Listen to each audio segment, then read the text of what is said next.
dirigente aquí de Morón, la zona oeste, que aparte es familiar de quien fue justamente ministro de Educación del gobierno de Irigoyen, quien dicen fue el que tuvo la idea del guardapolvo blanco, que tenía obviamente una función, no era simplemente una cuestión de color. Así que nos comunicamos con el colega también, periodista Santiago Salinas, para preguntarle sobre aquella historia del guardapolvo blanco. Santiago, buenos días, ¿cómo te va? ¿Qué tal, Darío? Buenos días, ¿cómo andas? ¿Se escucha bien ahí? Ahí se escucha bien, ahí se escucha bien.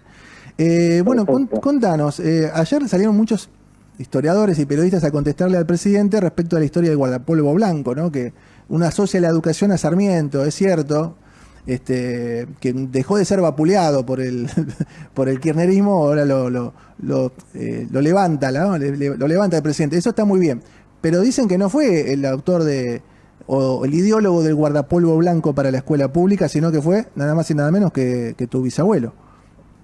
Sí, mi bisabuelo, buen día a vos y a toda la audiencia. Un gusto participar de tu programa tan escuchado en zona oeste por el círculo de la política y por los vecinos de Morón.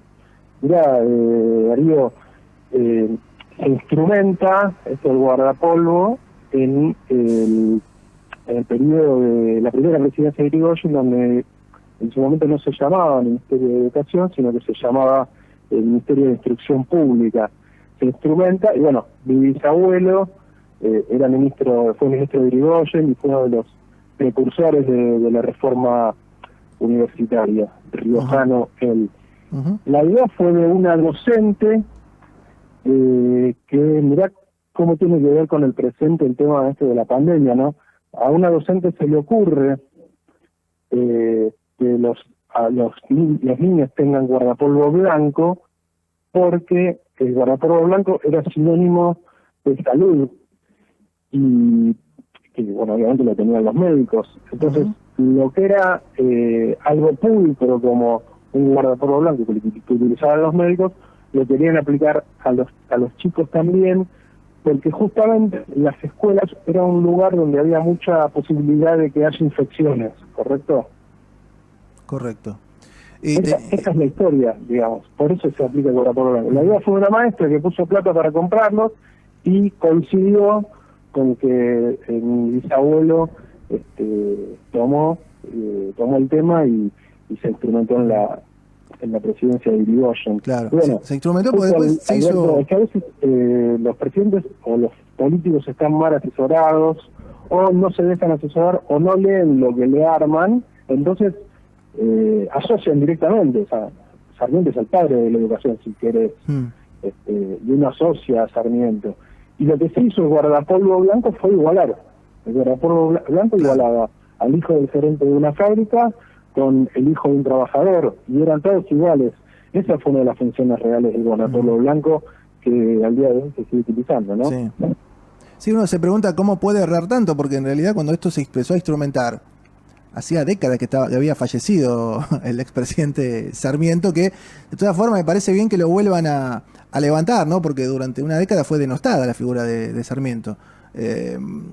Por ahí no directamente por la presidenta, ¿no? Por la actual vicepresidenta, pero sí por la militancia, ¿no? Por cierta dirigencia que lo comparaba con también, ¿no? Con la campaña al desierto, con Roca, ¿no? Por una mirada más liberal, si se quiere, de la política, pero estamos hablando de 1800, estamos hablando de otro país, de otro tiempo, si se quiere, y bueno, sí, pues si vos lo traspolás, todos los presidentes hicieron cosas terribles también, ¿no? Hasta el siglo pasado mismo. Pero bueno... Yo creo que depende de los gobiernos de turno, se pondera o se deteriora la imagen de alguien que haya trabajado o haya sido funcionario, trabajado por la patria. Es una cuestión ideológica de cada gobierno y tiene que ver también con eso, con los historiadores que de repente salen a la luz. Claro. Felipe Piña durante toda la década pasada y algo de la anterior, impulsado por Pergolini, también nos bajó una línea de contar la historia de una manera agradable y ponderó a determinados próceres y tiró abajo el sillón a otros. Y cada gobierno toma de los próceres según su intención. Sí, y también... Acá Alberto cometió un gag terrible, Sí. que por eso salí yo en Twitter muy poco, más que poner like y retuitear, pero bueno, justo coincidía con la historia de mi bisabuelo y ameritó salir a responderle, ¿no? Ujú. Sí, no sabemos dónde sacó eso, si de alguna revista Villiquen que le compró a los hijos hace 50 años atrás. Viste, Villiquen era muy de eso, ¿no? El caballo blanco de San Martín, el Sarmiento con el guardapolvo blanco, pero es la imagen que uno recrea, si se quiere, para los chicos, ¿no? Para facilitarles un poco la historia, que por ahí no era tan fidedigna ese dibujo. Pero también hay algo que es cierto, ¿no? Muchas veces se pierde de vista en la discusión coyuntural y obviamente porque el radicalismo en los últimos años ha estado muy poco en el poder, que lograban con sus propios gobiernos, ¿no? Muchas veces vapuleado, que casi ninguno pudo terminar su gestión como correspondía, porque gracias a este error, esta mentira de pata, estamos hablando de algo que ahora podemos ponderar de la gestión de Irigoyen, que si no, no estaríamos hablando de eso. Tal cual. Y lo mismo podemos decir de Alfonsín, que es la figura más cercana y más representativa que tiene el radicalismo hoy. Hoy todos hablan maravilla de Alfonsín. Yo no recuerdo a nadie que haya hablado maravilla de Alfonsín cuando se fue. No recuerdo, pero a nadie. Y pasó la década del 90 y pasó la década del 2000 y nadie hablaba bien, salvo los radicales, obviamente. Ya sean los dirigentes o los votantes históricos de radicalismo, te hablaban maravilla de Alfonsín, el resto lo vapuleaba, ¿no?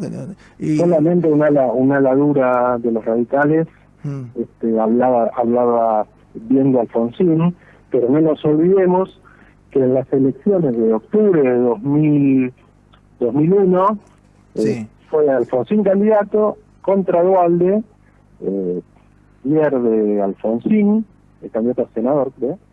Pierde Alfonsín, y después de esa elección, siendo presidente de la Rúa, preside la Cámara de Senadores nacionales, un dualdista, y preside Eduardo Camaño, peronista, también dualdista, la Cámara de Diputados. O sea, siendo presidente de la Rúa, y se sospechaba mucho en ese momento de la posición de Alfonsín, que había tomado en el 2001, si estaba jugando a favor del radicalismo o si era funcional a las intenciones del gobierno de Duhalde.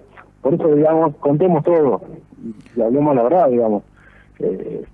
Alfonsín fue para la democracia, digamos, fue en un momento histórico e hizo mucho.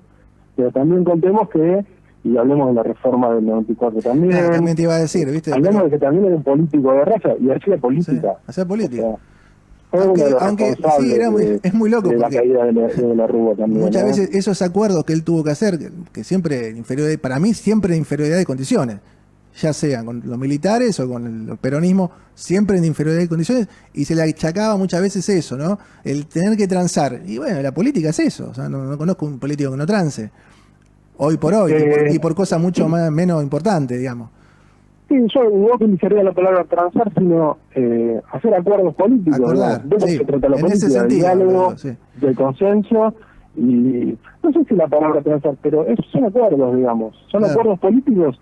En su momento, cuando fue lo de la tablada, espero que los oyentes que nos estén escuchando sepamos de qué estamos hablando, porque a gente de menos de 25 años le hablan la tablada y te dice, ¿qué pasó? No sabe lo que es la tablada. Claro. Pero en los levantamientos militares, si el tipo no negociaba, se le iban a llevar puesto. Sí. A mí eso, bueno, íbamos a conseguir, qué sé yo no, por una cuestión generacional, no me considero un alfonsinista, pero sí tengo mucho respeto porque, sobre todo a nivel histórico, se habla tantas veces, tanta pavada, cuando uno llega a determinadas fechas y vos decís, pero ¿cómo uno se recuerda el ataque Carapintada, el ataque a la tablada? Que yo me acuerdo que lo vi por televisión. Y ese hecho históricamente es mucho más importante que bajar un cuadro, por ejemplo. Que lo ponían como, bajó un cuadro. Y dije, hermano, acá, hace 30 años atrás se estaban matando acá nomás, a la vuelta, en la tablada, en Campo de Mayo. Los periodistas ahí esquivando las balas atrás de los móviles. Y eso pasó, y me parece que era mucho más importante históricamente contarlo, recordarlo, que bajar un cuadro, digamos que... Yo creo que los dos hechos fueron importantes. Claro. El segundo que decís vos, el del cuadro, mucho más simbólico. Es simbólico, claro. Mucho más simbólico, y el de la tablada estábamos saliendo de un proceso militar. Pensé que la tablada, creo que fue en el 87, hacía 4 años que había vuelto la democracia, nada más. Y es verdad lo que decimos, no se resalta históricamente como esto del cuadro. Porque por eso, porque no lo vuelvo... porque después sí. se quedan estos errores históricos que son bochornosos, y que bueno, Sí. viste, alguno lo podrá poner en título, otro dirá, bueno, es una pavada, ¿no? Depende de qué lado te quieras poner. Pero porque muchas veces las cosas importantes no se discuten, no se olvidan, ¿no? En esto de inventar relatos para empatizar con el electorado, algunas cosas se recuerdan todos los días y otras pasan al olvido, ¿no? Pasan a la bandeja de reciclaje y chao, ¿viste? Que se borre de la memoria. Por eso está bueno traer este tipo de cosas, anécdotas, si se quiere, históricas, pero que hacen también a la composición cultural y política de la Argentina también, ¿no? Ahí no podemos dejar pasar por alto una metida de pata histórica, que aparte, digamos que fue absolutamente gratuita, ¿no? Que estaba en un concurso de televisión y se la jugó y le pifió, ¿no? Él mismo se metió en ese asunto.